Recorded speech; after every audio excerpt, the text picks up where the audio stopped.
তাতে রিস্ক আছে, না যাওয়াই ভালো। ঝিলও সম্মতি জানালো। যদিও কয়েকজন ওয়াচ টাওয়ারে উঠেছিল, তবে গার্ডরা সতর্ক করে দেওয়াতে সরে গেছে। হারবারিয়ার ফুল ভিউটা আর দেখা হলো না। যদিও ওয়াচ টাওয়ারগুলো তুলনামূলকভাবে বেশি উঁচু নয়, ঝিলের মনে একটা প্রশ্ন উকি ঝুঁকি মারছে। করবে কি করবে না তাই ভেবে আর করা হয়নি, তবে এখন খুব জানতে ইচ্ছে করছে। অভিনবর বাহুতে খামচে ধরে বলল, একটা জিনিস জানা ছিল। বলো। সুন্দরী গাছ কোনগুলো? অভিনব হালকা হেসে ঝিলের দিকে তাকালো, রসিকতার ছলে বলল, আমরা সামনে পিচি যে গাছটা দাঁড়িয়ে আছে, সে গাছের সামনে সুন্দরী গাছ তুচ্ছ, তাকে দেখার কি খুব প্রয়োজন? শুধু শুধু তেল মারা যাকে বলে। সত্যি বলছি। মানলাম না। আচ্ছা বলো, কি করলে মানবে? ধ্যাত, কিছুই না। আমি জানি আমি সুন্দরী না। ডাহা মিথ্যে কথা বললে। আসলেই মেয়েরা এমনি হয়, যতই সুন্দর হোক না কেন বলবে আমি সুন্দর না। কথাটা বলেই অভিনব চাপা হাসিতে মেতে উঠল। ঝিল সেদিকে লক্ষ্য করল না, আবেদনের স্বরে বলল, প্লিজ দেখাও না কোনটা। আচ্ছা দেখাচ্ছি। ঝিল খুশিতে গদগদ হয়ে গেল। অভিনব আশেপাশে চোখ বুলিয়ে একটু জোরে হাঁটা লাগালো। একটা গাছের সাইডে গিয়ে ঝিলকে ইশারায় কাছে ডাকলো। এই যে এটা সুন্দরী গাছ। বুঝলে কি করে? ঝিলের এমন কথাতে অভিনবর বেশ হাসি পাচ্ছে। ঝিলের দিকে একটু ঝুঁকে বলল, ম্যাজিক। অভিনব, আরে এই যে দেখাচ্ছি তোমায়, দেখো এই গাছের পাতার পেছনের দিকটা সামান্য গোল্ডেন কালার। তাছাড়া পাতা দেখেই তো চেনা যায়, বিশেষ কোনো পদ্ধতিতে আমি তো চিনিনি কোনো গাছ। ঝিল লজ্জা পেল। সব কিছু চেনার জন্য তো এক্সট্রা ফর্মুলা থাকে না, সেটাই তো স্বাভাবিক। আচ্ছা এবার চলো তো, এত লাজ লজ্জায় লাল টুকটুকে হতে হবে? তুমি এমনিতেই সুন্দর। অভিনব। অভিনব হাসল। ঝিলের হাত দুটো মুঠো বন্দি করে বলল, চলো। হারবারিয়ার প্রধান আকর্ষণ পদ্মপুকুরই বলা যেতে পারে, কারণ এখানে বানর ছাড়া কিছুই দেখা মেলেনি। হরিণের ছিটে ফোটাও নেই, তাহলে বাঘ কি করে থাকবে? কাঠের ট্রেল দিয়ে হাঁটার সময় খটখট একটা আওয়াজ হচ্ছে, কখনো ভয় লাগছে তো কখনো বা ভালো লাগছে। সবকিছু মিলিয়ে মুগ্ধকর একটা পরিবেশ। কুয়াশা ভেদ করে এখনো সূর্যি মামা তার কিরণ দিতে পারেনি, সবকিছুই কুয়াশাময়। কিছু দূরে কাঠের ব্রিজের উপর বানর চোখে পড়ল। ঝিল ভয় পেয়ে অভিনবকে খামচে ধরল। এত ভয় পাচ্ছ কেন? আমি আছি তো, আসো আমার সাথে, কিছুই হবে না। ঝিল সম্মতি জানালেও ভেতরে ভেতরে চুপসে গেছে। কখন না বানরটা তার মাথায় এসে বসে। ঝিলের ভাবনা সফল হলো না, বরং খুব সুন্দরভাবে বানরটি অতিক্রম করে ফেলল তারা। বনের গহীনে জঙ্গলের আশেপাশে ঝিঝি পোকার ডাক শোনা যাচ্ছে। ঝিল খানিকটা বিরক্ত হলো, কানে যেন তালা লেগে গেছে। তবে পাখির সুমধুর কণ্ঠের বাহবা দিতেই হয়। ভালো খারাপ মিলিয়ে যদি উপভোগ করতে পারা যায় তাহলেই সার্থকতা। সব ভালো হলে তো আর্টিফিশিয়াল মনে হবে। একজন প্রকৃতি প্রেমীর কাছে আর্টিফিশিয়াল জিনিসের প্রতি আকর্ষণ অতি নগণ্য। হারবেরিয়া থেকে ফিরে এসেছে প্রায় ঘন্টা খানেক। পুরো সময়টাই সবাই রেস্ট নিয়েছে। যেহেতু ট্যুরটা 4 রাতের আর আজ তৃতীয় দিন চলছে, তাই আজকেই হবে সুন্দরবনের শেষ দিন। চতুর্থ দিনে সবাইকে নিয়ে খুলনার বিশেষ জায়গাগুলোতে যাওয়া হবে। অভিনব ভেবে রেখেছে সুন্দরবন পর্যন্ত ঘুরবে, কারণ মাহিরা তার প্রতি দুর্বল। যত কাছে থাকবে তত বেশি আকর্ষণ হবে, শেষে বিপরীত না হয়ে যায়। মোটেও রিস্ক নিতে চায় না। ঝিল চেয়েছিল সবার সাথে শেষ দিন অবধি থাকতে, কিন্তু মাহিরার কথা শোনা মাত্রই নাকচ করে দিয়েছে। এখন তার অবস্থা পালাই পালাই। ঝিলের ছটফট দেখে অভিনব হালকা হাসল। প্রাপ্তির রেখা ফুটে উঠেছে পুরো মুখে। প্রিয় মানুষকে হারিয়ে ফেলার ভয় যদি নাই থাকে তো সে তার কিসের প্রিয় মানুষ? কেবিনের পুরো অংশ জুড়ে পায়চারি করছে ঝিল, এতটাই চিন্তিত যে প্রায় নখ কামড়াচ্ছে। বিষয়টা ভালো লাগছে না অভিনবর। চিন্তা করছে ঠিক আছে, তবে নখ কামড়ানোর কি আছে? অভিনব কিছু বলবে তার আগেই ঝিলের কণ্ঠ, আমার খুব ভয় হচ্ছে, আজই চলে যাওয়া যায় না? ভয় কেন পাচ্ছ? এমন তো নয় যে আমি তোমাকে ছেড়ে যাব। দুপুরেই আমাদের সুন্দরবন ট্যুরের লাস্ট স্পট, আর কালকে সকালের মধ্যে জেলখানা ঘাট ফিরে যাচ্ছি। কিন্তু কোনো কিন্তু নয়, এখন শাওয়ার নিয়ে আসো, আমি জেনে আসি দুপুরের লাস্ট স্পটটা কোথায়। ঝিল ফ্যালফ্যাল করে তাকিয়ে রইল। অভিনব এক পলক তাকিয়ে স্মিত হাসল, মেয়েটার চিন্তিত মুখ দেখে কোথাও একটা কষ্ট অনুভব হচ্ছে। প্রেমে পাগল না হয়ে যায় মেয়েটা। অভিনব চলে গেল। বড্ড ছটফট আর নরম মনের মেয়ে ছিল। পরিবার থেকে স্বাধীনতা পেলেও ভেতরের দুর্বলতা কাটিয়ে উঠতে পারেনি। আর তাই প্রিয় মানুষদের হারানোর ভয় একটু বেশি।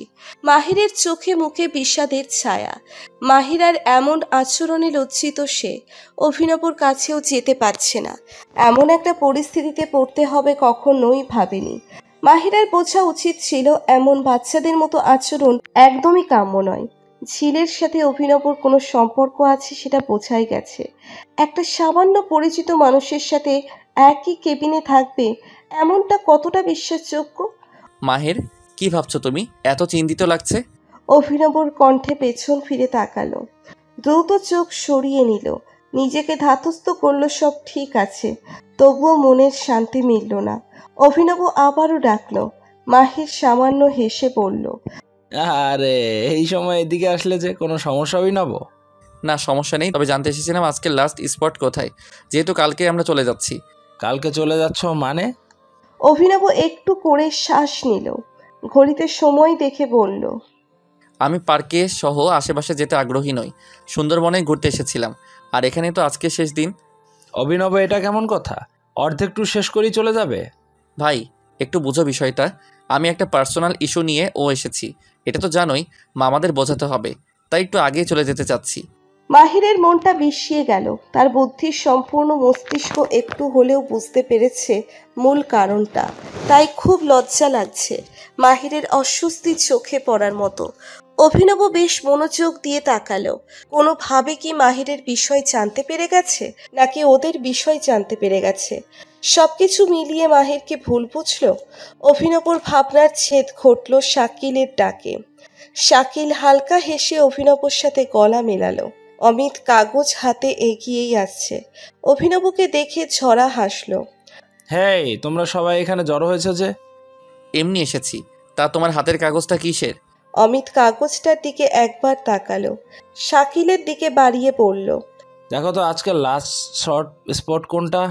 শাকিল মনোযোগ দিয়ে কাগজটা দেখল। অভিনব বলল, পেয়েছো?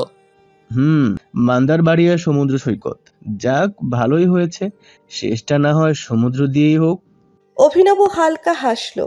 মাহের একের পর এক দীর্ঘশ্বাস ফেলল। অপরাধের দগ্ধে মরছে ছেলেটা। বোনের আচরণ তার মাথা নিচু করে দিয়েছে। সবার উদ্দেশ্যে পড়ল, অভিনব, খুলনা ঘুরবে না? মামারা বোধহয় এসে পড়েছে। যত তাড়াতাড়ি যাব তত সহজ হবে, জানোই তো বিষয়টা। অভিনব নানান যুক্তি খাটালো। কেউ আর জোরাজুরি করল না। অভিনব মৃদু হেসে সবাইকে কথা দিল আবার কোনো এক ট্যুরে একসাথে আসবে। সবাই বেশ খুশি হলো। অভিনবর বন্ধুত্বপূর্ণ সম্পর্ক সবাইকেই মুগ্ধ করেছে। আচরণের দিক থেকে অভিনব সেরা। ঝিল, এবার তো শাওয়ারে যাও। আমি যাব না। এবার কিন্তু রাগ হচ্ছে খুব। এমন করলে আর কথাই বলবো না। ঝিলের ভ্রু কুঁচকে গেল। কিছুক্ষণ অভিনবর দিকে তাকিয়ে রইল। ছেলেটার মুখে অসহায়ত্ব। ঝিল তবুও বলল, সমস্যা নেই, আপনি যেতে পারেন। এমন নয় যে আপনি আমার কাছে বাধা। আপনার যখন ইচ্ছে হবে বলবেন, আমি ডিভোর্স পেপারে সাইন করে দিব। ঝিল, আপনার দৃষ্টি এমন এলোমেলো কেন? আমার তো মনে হচ্ছে আপনি আমাতে বিরক্ত। ঝিল, তুমি একটা সাধারণ বিষয় নিয়ে। ঝিল তেতে উঠল। খানিকটা জোরেই বলল, কি করব? আমি ভালোবাসি তোমাকে, বুঝতে পেরেছো? অতিরিক্ত ভালোবাসি, যা একদমই উচিত হয়নি। আমি ঝলসে যাচ্ছি। তোমাকে হারানোর বেদনা আমি নিতে পারবো না। কল্পনাতেই পাগল হয়ে যাচ্ছি। ভয় হয় আমার। আমি মানুষ তো। অভিনব কথা বলল না। তাকিয়ে দেখল নব যৌবনে পা দেওয়া মেয়েটাকে। সুস্থি মুখে কান্নার ছাপ। নেতিয়ে যাওয়া ঠোঁট দুটো কাঁপছে। চোখ কোটরে চলে গেছে। এ কেমন বেদনা! এই মেয়ে, পেয়েছো কি আমায়? এইভাবে আর কত পোড়াবে? যন্ত্রণা কি আমার হয় না? তোমার চোখের পানি আমার অন্তরে কেন বিচ্ছে? ভালোবাসি বলে? তবে এ যন্ত্রণা এত সুখময় কেন? ঝিল ছলছল নয়নে তাকিয়ে আছে। অভিনবকে ঝাপসা দেখতে লাগছে। চোখের পানিগুলো গড়িয়ে পড়ছে না কেন? অভিনব তার শক্ত হাতে মেয়েটিকে আলিঙ্গন করল। অভিনবর জ্যাকেট খামচে ধরল ঝিল। মাথাটা অভিনবর বুকের ওপর রেখে চোখের নির্লজ্জ ধারা নামিয়ে দিল। প্রেম, এই প্রেমের জন্য মানুষ বৈরাগী হয়ে যায়। কে বলে ভালোবাসা মরণ ব্যাধি? ভালোবাসা তো বেঁচে থাকার প্রয়াস। ভালোবাসা তো এক একটা বিশুদ্ধ নিঃশ্বাস, যার কারণে বেঁচে আছে পৃথিবীর সমস্ত মানুষ। অনুভূতি শূন্য বলে কিছু হয় না, যা আছে তা চাপা অভিমান কিংবা আড়াল করার ব্যর্থ প্রচেষ্টা। ঝিল, হুম। এবার শাওয়ার নিয়ে আসো, আমরা লাঞ্চটা না হয় সবার সাথেই করি। ঝিল নাক টেনে সম্মতি জানালো। অভিনব ঝিলের কপালে ছোট করে ঠোঁট ছোঁয়ালো। ঝিল কেঁপে উঠল, অভিনবর দিকে তাকিয়ে লজ্জা হাসলো। নিজেকে ছাড়িয়ে দ্রুত ওয়াশরুমে চলে গেল। ট্রাভেল এজেন্সির টেলিটক সিমটা নিয়ে এসেছে অভিনব। বাসায় কথা হয়নি 3 দিন। সবাই নিশ্চয়ই চিন্তা করছে। ফোনে বাবার নাম্বারটা ডায়াল করে নিল। বার কয়েক রিং হতেই ফোন রিসিভ হলো। হ্যালো, কি বলছেন? অভিনব ভ্রু কুঁচকালো। ফোনের ওপাশের ব্যক্তিটি তো তার বাবা নয়। পাপা, অহেদ সরকারকে খুঁজছিলাম। আপনি? অভিনব সরকার, Ihan. I am sorry sir, আমি কণ্ঠটা চিনতে পারিনি। It's okay. পাপা কোথায়? স্যার তো মিটিংয়ে আছেন, আমি কি নিয়ে যাব? নো, জাস্ট বলে দিবেন আমি ফোন করেছিলাম। Okay sir. অভিনব ফোনটা রেখে নিঃশ্বাস ফেলল। ঝিল শাওয়ার শেষে বের হয়েছে মাত্র, চুল ছেড়ে নিয়ে বলল, কি করেছিলে? পাপাকে ফোন করেছিলাম, বাট মিটিংয়ে আছে। ঝিল একটু করে হাসল। অভিনব তাড়া দিয়ে বলল, লাঞ্চের জন্য ডেকে গেছে, চলো। হুম।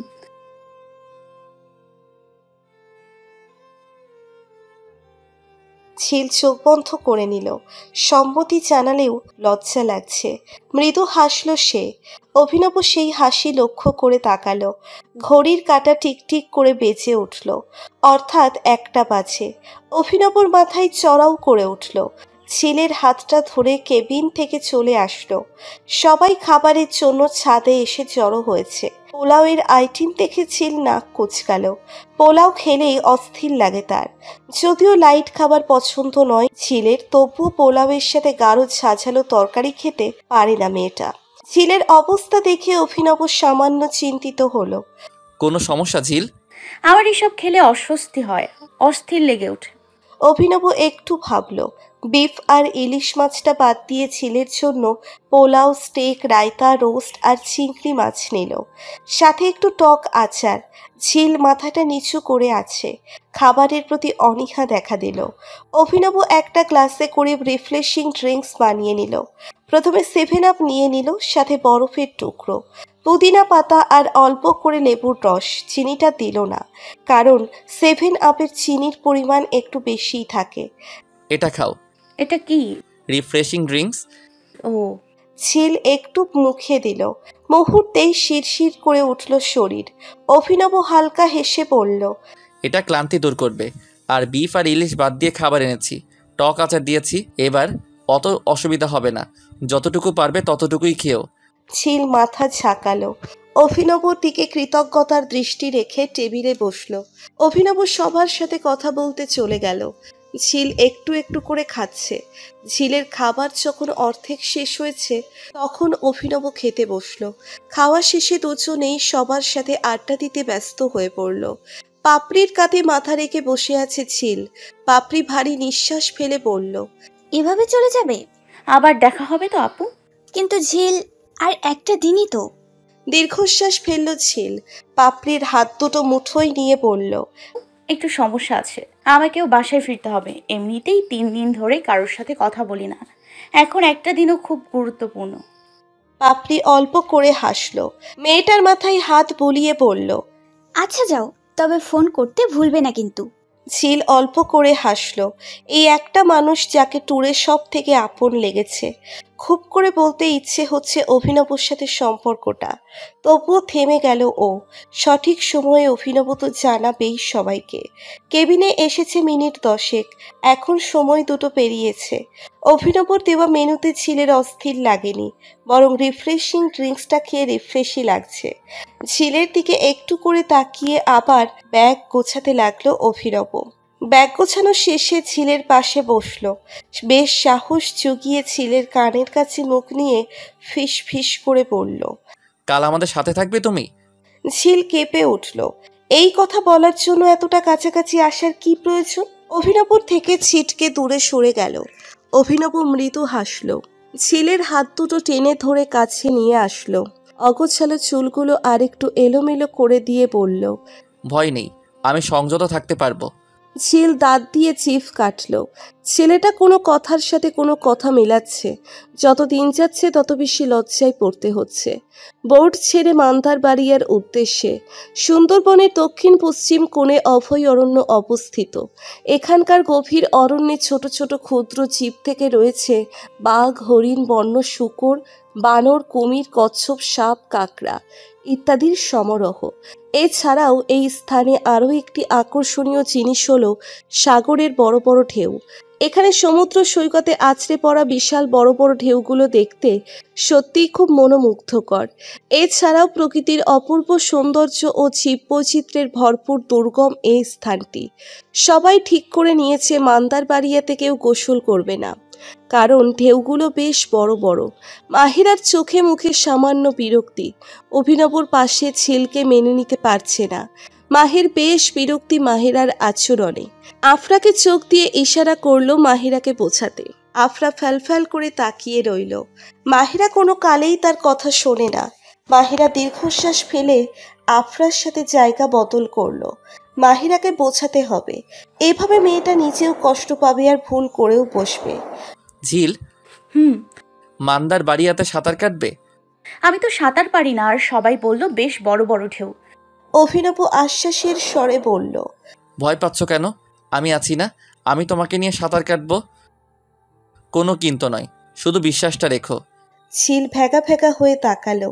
অভিনব ভ্রু নাচিয়ে বলল। তো আমি তো চেঞ্জ আনিনি। অভিনব দাঁত কেলিয়ে হাসল। ঝিলের দিকে একটু ঝুঁকে নিয়ে ফিসফিস করে বলল। কি হলো? আমি একটা এনেছি, দুজনে না হয় আমার জামাটাই পরে নিব। অভিনব, হো হো করে হেসে উঠল অভিনব। ঝিল যেন আহুম্মক বনে গেল। বিরক্তিতে জয়ের মতো শব্দ করল। অভিনব বিষয়টা খেয়াল করেনি, তাই আরো জোরে হেসে চলেছে। ঝিল তেতে উঠল। হাতে থাকা জ্যাকেট দিয়ে অভিনবর গায়ে বাড়ি মেরে দিল। তবুও অভিনবর হাসি থামছে না। পরিশেষে মেয়েটা মুখ ফিরিয়ে গোমরা মুখ করে নিল। সবাই সবার মতো ব্যস্ত, তাই ঝিল আর অভিনবর খুনসুটিটা কেউই লক্ষ্য করল না। হঠাৎ করেই ঝিলের সাথে মাহিরার চোখাচোখি হয়ে গেল। মাহিরা দৃষ্টিতে আগুন ঝরছে। কোথাও যেন পানির আভা নেমেছে। ঝিলের মন খারাপ হয়ে গেল। অভিনব হাসি থামিয়ে নিয়েছে। ঝিলের দৃষ্টি লক্ষ্য করে তাকালো। মাহিরার দিকে কেমন অপরাধীর মতো তাকিয়ে আছে ঝিল। তাতে দাঁত চেপে নিল। ঝিলের দৃষ্টি নত দেখে অভিনব বলল। কি হয়েছে? অভিনব, বলো কি হয়েছে? আপু কষ্ট পেয়েছে, আমারও খুব কষ্ট হচ্ছে। ভারী নিঃশ্বাস ফেলল অভিনব। ঝিলের হাত মুঠোবন্দি করে বলল। কিছু সময় স্বার্থপর হতে হয় ঝিল, অতিরিক্ত ভালো কিন্তু ভালো নয়। অবশ্য এটা স্বার্থপরতাও নয়, এটা উচিত কার্য। এমন তো নয় আমি মাহেরের সাথে রিলেশনে ছিলাম কিংবা ওকে ধোকা দিয়েছি, এর জন্য মন খারাপ হতেই পারে। তাই বলে অতি দরদ দেখানোর কোনো প্রয়োজন নেই ঝিল। ঝিল শিউরে উঠল। গলায় দলা পাকিয়ে থাকা কান্নাগুলো বাঁধ ভেঙে নিয়েছে। চাপা কান্নাটা হৃদয়কে ছিন্ন বিচ্ছিন্ন করে নিয়েছে। অভিনব হালকা করে শ্বাস ফেলল। খুব যত্ন করে মেয়েটার চোখের কোণে জমে থাকা পানিটুকু মুছে নিল। একটু হেসে বলল। চোখের পানি এত সস্তা নয় ঝিল, যখন তখন আবেগ প্রকাশ করাটা বোকামি। আমি চাই না সে বোকামিটা তুমি করো। কিছু সময় নিজের ভালো দেখাটাই হয়ে ওঠে শ্রেয়। ঝিল একটু করে হাসার চেষ্টা করল। ঠোঁট দুটো সামান্য প্রসারিত হলেও মনটা থমকে গেছে। কোনো অন্যায় কার্য তো সে করেনি, তবুও মন কেন কুকাইছে।